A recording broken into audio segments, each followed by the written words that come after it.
Hi, this is Miss K.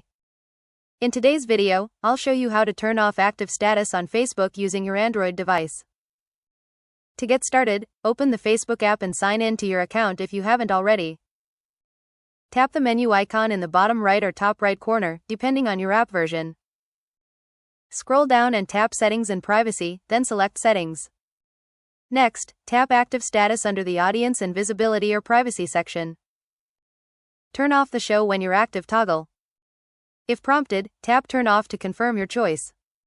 Once active status is disabled, other people won't be able to see when you're currently active or when you were last active on Facebook. Keep in mind that you also won't be able to see the active status of other users.